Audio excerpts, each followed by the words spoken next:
যে কোনো মাছ দিয়ে এরকম একটা রেসিপি বানালে খেতে কিন্তু অপূর্ব লাগে। তো চলুন দেখে নেবেন আমি এই রেসিপিটা কীভাবে বানালাম। তো আমি এই মাছটা কী মাছ নিয়েছি বলে দিচ্ছি। এটা হলো সরপুঁটি মাছ, মানে পুঁটি মাছের যে বড়টা থাকে সেই মাছটা। তো মাছটা সুন্দর করে বাজার থেকে কাটিয়ে এনেছে। তো ভালো করে ধুয়ে পরিষ্কার করে নিলাম। পরিষ্কার করে নিয়ে এটার কানটা ফেলা বাকি আছে, কানটা ফেলে দিব। ফেলে দিয়ে দেখুন এই যে পুরোপুরি পরিষ্কার করে নিলাম। আর এখানে পেঁয়াজ, টমেটো আর ধনেপাতা কুচি করে নিয়ে নিয়েছি। তো এটা কিন্তু কুচি করেই বানাবো, বেশি কিছু লাগবে না। বাস এই ৩টা জিনিস থাকলেই কিন্তু চটজলদি মাছের রেসিপিটা রেডি হয়ে যাবে। তো প্রথমে কিন্তু মাছটাকে ভালো করে ভেজে নেব। তো তার জন্য কড়াইতে দিয়ে দিলাম সর্ষের তেল। তেলটা ভালো করে গরম হয়ে গেলে, তেল থেকে কাঁচা গন্ধটা চলে গেলে মাছগুলো ভেজে ফেলবো। তো মাছগুলোতে নুন আর হলুদ দিয়ে এখন সুন্দর করে মেখে নেব। তো মাছগুলো নিয়ে নিচ্ছি একটা গামলার মধ্যে। নিয়ে কিছুটা নুন আর হলুদ দেব, দিয়ে মাছগুলোকে সুন্দর করে আগে ভালো করে মেখে নেব। আপনারা চাইলে এই মাছের মধ্যে একটু লঙ্কার গুঁড়াও অ্যাড করতে পারেন, যাদের পছন্দ অ্যাড করবেন। আমি কিন্তু লঙ্কার গুঁড়ো আর অ্যাড করিনি, জাস্ট নুন আর হলুদ দিয়েছি। এই দুটো দিয়ে সুন্দর করে ভালো করে মেখে নিয়ে তারপর গরম গরম তেলে মাছগুলোকে ফ্রাই করে নেব। তো মাছ ভাজাও রাখতে পারেন।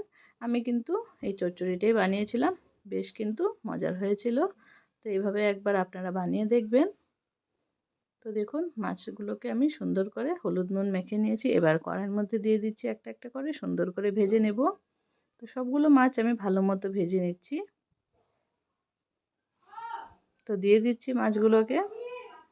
এই মাছগুলোকে সুন্দর করে ভেজে নিয়ে তারপর আরও বাকি মাছগুলো যেগুলো আছে সেগুলো দিয়ে দিব।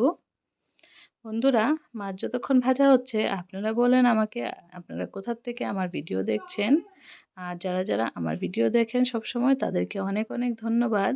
আমার কিন্তু এখন খুব একটা ভিউ হচ্ছে না, জানি না কেন কি হলো। তো বন্ধুরা প্লিজ আমাকে একটু সাপোর্ট করবেন, আমিও আছি আপনাদের পাশে। তো মাছগুলোকে আমি উল্টে পাল্টে দিচ্ছি, সুন্দর করে ভাজা করে নিয়েছি মাছগুলোকে। তো দুটো পাশই ভালো করে ভাজতে হবে সুন্দর করে। আপনার যদি কেউ মনে করেন যে কম করে ভাজবেন, তো সেটা আপনাদের পছন্দ মতো আপনারা ভেজে নিতে পারেন। আমি কিন্তু হালকা একটু কড়া করেই ভাজি। একটু কাঁচা কাঁচা থাকলে কিন্তু আমার ভালো লাগে না, একটা গন্ধ লাগে মনে হয়, আষ্টে গন্ধ। তার জন্য একটু ভালো করেই ফ্রাই করে নিই মাছগুলোকে, যাতে কোনো গন্ধ টন্ধ না থাকে। তো এই যে দেখুন মাছগুলো সুন্দর করে ভেজে নিচ্ছি। দুটো পাশ আস্তে আস্তে উল্টে দিয়ে ভেজে নিচ্ছি, যেহেতু ছোট ছোট মাছগুলো, তো বেশি জোরে করে নাড়া দিলে ভেঙে যাবে। তার জন্য আলতো হাতে সুন্দর করে ভেজে নিচ্ছি। এগুলো ভেজে তুলে নিয়ে তারপর আর বাকি মাছগুলোও দিয়ে দেব।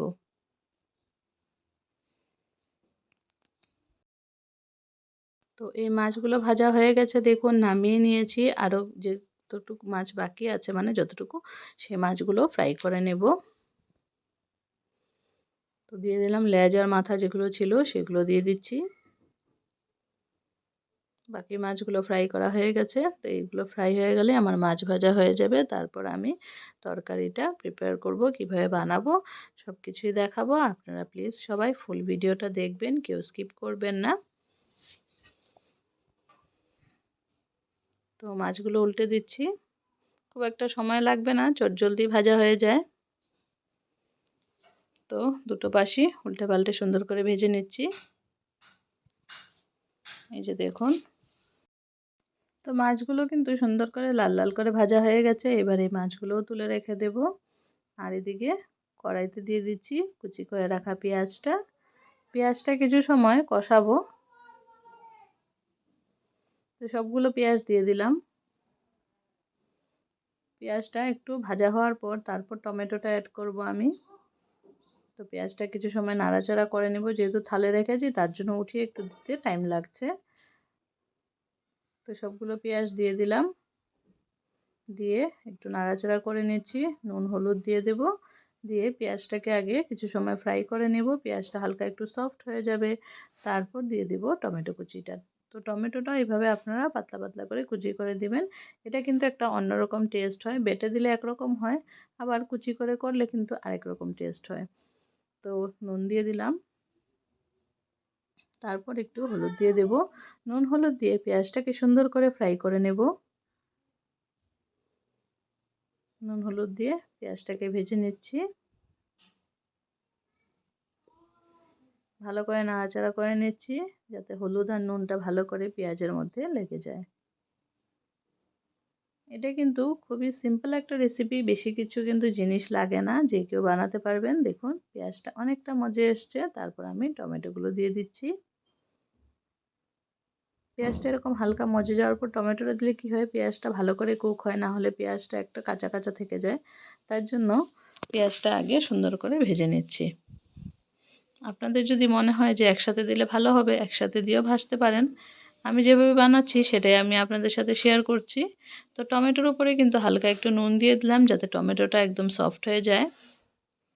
নাড়াচাড়া করে নিচ্ছি আবার টমেটোটা দেওয়ার পর। তো টমেটোর থেকে তো অল্প জল বেরোবে, তারপর টমেটোটা মজে যাবে, একটু টাইম লাগবে টমেটোটা ভাজতে।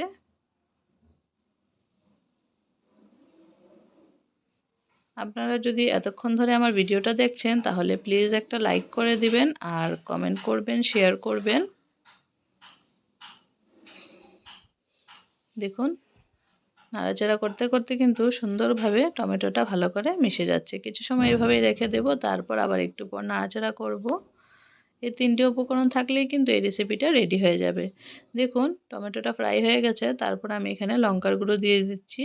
তো যেহেতু টমেটো দিয়েছি তার জন্য কিন্তু টমেটো আর পেঁয়াজের জন্য ঝালটা কিন্তু তেমন একটা বোঝা যাবে না। তার জন্য আপনার ঝালটা একটু বেশি দিলেও কিন্তু এটার মধ্যে অ্যাডজাস্ট হয়ে যাবে। কারণ টমেটোর টক একটা ভাব আছে আর পেঁয়াজের একটা মিষ্টি মিষ্টি ভাব আছে। তো এটার জন্য লঙ্কাটা যদি একটু বেশিও দেন তো ভালোই লাগবে খেতে, খারাপ লাগবে না। আর খুব একটা ঝালও হবে না, যেহেতু টক আর মিষ্টির মধ্যে ঝালটা একটু টেনে যাবে, ব্যালেন্স হয়ে যাবে। তো দেখুন আমার টমেটো আর মশলাটা সুন্দর করে একসঙ্গে হয়ে গেছে। তো একটু জল দিয়ে আর একটু কষিয়ে নিলাম, যেহেতু মশলাটা যদি পুড়ে যায় তার জন্য হালকা একটু জল দিয়ে প্রথমে কষিয়ে নিলাম, তারপর গ্রেভির মাপ করে ঝোলটা দিয়ে দিচ্ছি। আমি একটু গ্রেভিটা মাখো মাখো রাখবো, তার জন্য এতটুকু জল দিয়েছি। আপনারা যদি মনে করেন আর একটু ঝোল রাখবেন তাহলে একটু জল দিয়ে দিবেন আপনাদের পরিমাণ মতো। তো এই যে নাড়াচাড়া করে নিচ্ছি, এখন কিন্তু ভেজে রাখা মাছগুলো একটা একটা করে সবগুলো এটার মধ্যে দিয়ে দেব। তো এই যে দেখুন মাছগুলো দিয়ে দিচ্ছি।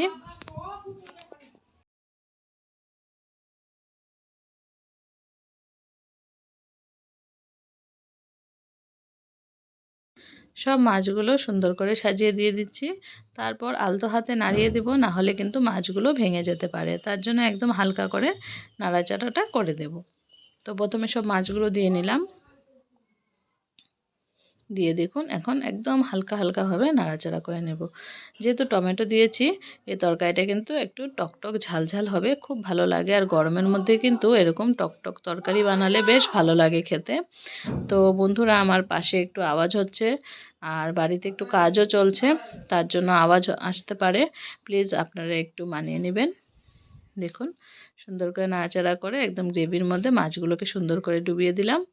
এবার দেখুন ঝোলটা ফুটে উঠেছে, তো লাস্টে দিয়ে দিলাম ধনেপাতা কুচি। ধনেপাতা কুচি দিলে তো যে কোনো রেসিপি অনেক বেশি টেস্টি হয়ে যায়, তো অবশ্যই এটা দিবেন। তারপর কিন্তু আমি তরকারিটা নামিয়ে নেব। তো রেসিপিটা আমার প্রায় রেডি হয়ে গেছে। বন্ধুরা আজকের এই সিম্পল রেসিপিটা আপনাদের কেমন লাগলো? যদি ভালো লেগে থাকে তাহলে প্লিজ লাইক কমেন্ট শেয়ার করে দিবেন। আর যারা চ্যানেলে নতুন বন্ধু আছেন প্লিজ চ্যানেলটাকে সাবস্ক্রাইব করে বেল আইকনটা প্রেস করে রাখবেন, তাহলে আমার ভিডিওসের নোটিফিকেশন সবার প্রথম আপনাদের কাছে পৌঁছে যাবে। আর বন্ধুরা প্লিজ একটু আপনারা হাইপটাও করে দেবেন। আর সবাই প্লিজ এইভাবেই আমার পাশে থাকবেন, আমিও আপনাদের পাশে আছি। তো দেখুন আমি সার্ভ করে নিলাম, মানে নামিয়ে নিলাম তরকারিটা। একদম গরম গরম ভাতের সাথে এই রেসিপিটা কিন্তু একবারে জমে যাবে। আপনারা কিন্তু অবশ্যই এভাবে একবার বানিয়ে দেখবেন আর আমাকে জানাতে ভুলবেন না যে কেমন লাগলো। সবাইকে অনেক অনেক ধন্যবাদ আমার ভিডিওটা ধৈর্য ধরে দেখার জন্য। আজকের জন্য বাই বাই।